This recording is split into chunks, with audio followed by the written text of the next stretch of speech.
Hello viewers, আশা করি আপনারা সবাই ভালোই আছেন। আজকের ভিডিওতে আমি দেখাবো নোয়াখালী বিজ্ঞান ও প্রযুক্তি বিশ্ববিদ্যালয়ে 2019-20 শিক্ষাবর্ষে অ্যাডমিশনের জন্য অনলাইনে কিভাবে অ্যাপ্লাই করবেন এবং যে সার্কুলারের মেন বিষয় সেটা নিয়ে আমি বিস্তারিত আলোচনা করব। তো আমার নাম দেবমধু, আপনারা দেখতেছেন Dmtechnic। তো চলুন শুরু করা যাক। যে কোনো একটা ব্রাউজারে গিয়ে আপনারা লিখবেন Noakhali science and technology university. এখান থেকে আপনারা এই মেইন ওদের ওয়েবসাইট এটা গেলে হবে, আবার অ্যাডমিশন এটা গেল হবে। এখানে যাওয়ার পর আপনারা যে এখান থেকে যে সার্কুলারটা দেখে নেবেন, এখানে কোনটায় কত সিট আছে সেটাও বিস্তারিত আলোচনা করা আছে। তো সার্কুলারটা আমি আগেই নামিয়ে রাখছি।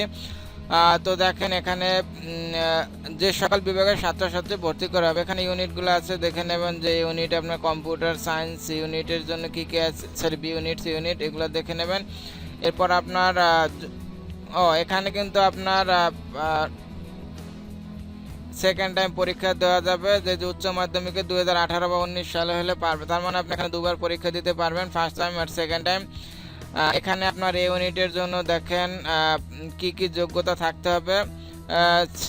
জিপিএ সহ 3, মেট্রিকে থাকতে হবে জিপিএ, চতুর্থ বিষয় 3 থাকতে হবে, গণিত অবশ্যই থাকতে হবে, আর এসএসসিতেও 3 থাকতে হবে। উভয় মিলে মোট জিপিএ আপনার 6.5 থাকতে হবে। তো এই যে বিষয়গুলো এগুলো আপনারা দেখে নেবেন। এখানে কিন্তু একটা ব্যতিক্রম আছে, সেইটা ব্যতিক্রম হলো আমরা সাধারণত অ্যাপ্লাইয়ের পরে যে একটা আমি তো এ পর্যন্ত আপনার প্রায় 10-12টা ভার্সিটির আবেদন কিভাবে করবেন সেটা আমার ইউটিউব চ্যানেলে দিয়েছি। তো সেগুলোতে কিন্তু আপনার সাধারণত অ্যাপ্লাই করার পর অ্যাপ্লিকেশন আইডি থেকে সেটার মাধ্যমে টাকাটা পেমেন্ট করতে হয়, কিন্তু এক্ষেত্রে সেটা আলাদা। এক্ষেত্রে আপনারা টাকাটা পেমেন্ট করবেন অ্যাপ্লিকেশন আইডি দিয়ে না। কিভাবে করবেন সে টাকার পেমেন্টটা আমি দেখিয়ে দিচ্ছি, যেহেতু আমি সবগুলোই ডেমো ভিডিও দিচ্ছি। তো এখানে দেখেন এই যে রকেট অথবা বিকাশের মাধ্যমে, আসল কথা হলো আপনার এই যে বিলার আইডি দেবেন 216, কিন্তু বিল নাম্বারটা ইম্পর্ট্যান্ট। এখানে আপনার ইন্টারের রোল নম্বর টাইপ করে দেবেন আর কি। সাধারণত যে অ্যাপ্লিকেশন আইডি থাকে তো সেটা খেয়াল রাখবেন, এক্ষেত্রে টেনশনের কিছু না। এক্ষেত্রে আপনারা এখানে যা আছে সেটা ফলো করবেন, তাহলে হবে। এখন আবেদনের সময়সীমাটা দেখেন 5 সেপ্টেম্বর থেকে, আজ থেকে শুরু করে আপনার 4 অক্টোবর পর্যন্ত, অনেক দিন, ছুটির দিন সহ। আর এখানে আপনার ভর্তি পরীক্ষার আদারওয়াইজ অন্য কিছু দেওয়া আছে। আর আপনার টাকাটা হলো 800 টাকা। তো আমি আপনার মেন বিষয়গুলো আলোচনা করলাম। এরপরে যদি আপনাদের কোনো কিছু বুঝতে সমস্যা আমাকে বলবেন, আমি কমেন্টে বলে দেবো।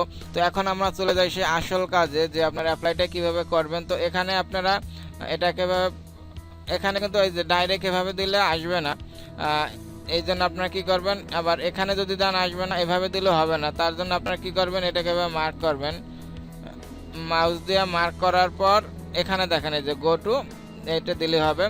এখান থেকে আপনারা ভর্তি প্রক্রিয়া বিজ্ঞপ্তিটা পরে কীভাবে আবেদন করবেন সেটা দেখে নেবেন। রেজিস্ট্রেশন ও আবেদনের জন্য নিচের বাটনে ক্লিক করুন। ফর এ লেভেল স্টুডেন্ট, এখানে যারা এ লেভেল তাদের জন্য, নর্মাল যারা মেট্রিক ইন্টার আমরা সাধারণত যারা করি তাদের জন্য এখানে ক্লিক। এরপর আপনারা এখানে দেখেন সব ডিটেলস দিতে থাকবেন, প্রথমে ইন্টারমিডিয়েটের, পরে এসএসসির আর কি। তো আমি দিচ্ছি, এখানে প্রথমে আপনি দেবেন হলো রোল, ইন্টারের রোল দেবেন। এরপর দেবেন আপনার রেজিস্ট্রেশন নাম্বার,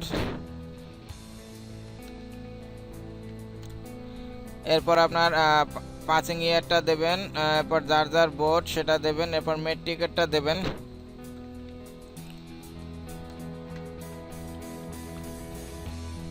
এরপর আপনারা দেবেন 14 রেজিস্ট্রেশন নাম্বার, দুটো এক, সেজন্য আমি এখানে কপি করে দেই। এরপর আবার পাশের বছর যার সেটা দেবেন, রাজশাহী। তো এগুলা সব ঠিকঠাক দেওয়া হয়ে গেল। এরপর আপনারা অগ্রসর বাটনে ক্লিক করবেন। এখন দেখেন এখানে আপনার কি বলছে, সতর্কতা, স্পষ্ট ছবি আপলোড করুন। স্পষ্ট ছবি দিতে কোনো, মেন কথা আপনাদের রিসেন্ট ছবি দেওয়াই ভালো, অনেক আগের ছবি দেবেন না, যে ছবিটা ভালো সেটা দেবেন। তো এখানে ছবির সাইজ 300x300, আর আপনার সিগনেচার হলো 300x80। তো এখানে একটা মোবাইল নম্বর অবশ্যই দেবেন, যেটা হইতে হবে ভ্যালিড। এরপর আপনারা ছবি দেবেন, 300x300 করে নেবেন। কিভাবে করবেন সেটা আমি অনেকগুলো অ্যাপ্লাইতেই দেখিয়েছি, এখানে আর দেখালাম নয়। ছবি, এরপর আপনার সিগনেচার, হ্যাঁ। এরপর আপনার দেখেন এখানে যদি কোনো কোঠা থাকে তাহলে আপনারা সেই কোঠাটা টিক দেবেন, আর যদি না হয় তাহলে যে প্রযোজ্য নয়, এখানে টিক দেওয়া আছে, টিক দেওয়া থাকবে। এরপর আমি নিশ্চিত যে সমস্ত তথ্য সঠিক, সেভ অ্যান্ড কন্টিনিউ। এরপর আপনারা দেখেন এখানে যাবার পর এখানে কি বলছে দেখেন, আপনি কোন কোন ইউনিটে যে ডিটেলস ইনফরমেশন ইজ সেভড, আবেদনের তথ্য এখানে কোন কোন আপনার ঠিক আছে। দেখেন এ ইউনিট, যদি আপনি এ ইউনিট আবেদন করেন তাহলে এটা ক্লিক করবেন। হ্যাঁ, এখন দেখেন এখানে কি বলা হয়েছে, আপনি এই ইউনিটে যদি আবেদন করেন ওটা ক্লিক করলেন, সব ঠিক আছে। এখন আপনি এখানে আবেদন ফি দেবেন 800 টাকা। ওখানে যে আপনার বলছিলাম যে আগেই পেমেন্টটা করে নিতে হবে এসএসসি নাম্বারটা দিয়ে, সাধারণত আমরা অ্যাপ্লিকেশন করার পর সাবমিট দিলে যে একটা অ্যাপ্লিকেশন আছে সেটা দিয়ে না, কিন্তু সেখানে আপনি বিকাশ বা রকেট দিলে বিকাশ দেবেন। এরপর এখানে যে ট্রানজ্যাকশন আইডিটা আর উচ্চ মাধ্যমিক বা মাধ্যমিকের যে রেজিস্ট্রেশন নাম্বারটা সেটা দেবেন।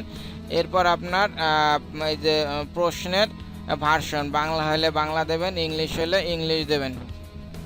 ঠিক আছে, আবার এখানে ওরা পেমেন্ট করার পদ্ধতি এখানেও বলে দিয়েছে, এটা খুব সুন্দর সিস্টেম। আপনারা যদি ওখানে না দেখতে চান এখানে ওই যে দেওয়া আছে, এখানে দেখলে হবে। তো এইটা হয়ে যাওয়ার পর আপনারা কি করবেন, তো এখানে আমি কিন্তু বলছি যে বিকাশ হলে বিকাশ আর রকেট হলে রকেট দেবেন, ট্রানজ্যাকশন আইডি দেবেন, এখানে ইন্টারের রেজিস্ট্রেশন নাম্বারটা দেবেন, আর কোন ভার্সনে পরীক্ষা দিতেন সেটা দিয়ে সাবমিট দেবেন। এরপর সাবমিট দিলে আপনার কাজটা হয়ে গেল। তো যেহেতু আমি এটা ডেমো ভিডিও, তাই এটা সাবমিট দেবো না। তো এই ছিল আমার ভিডিওটি যদি আপনাদের ভালো লেগে থাকে তাহলে অবশ্যই লাইক, কমেন্ট, শেয়ার এবং আমার চ্যানেলটি সাবস্ক্রাইব করবেন। Thank you, bye, take care, সবাই ভালো থাকবেন।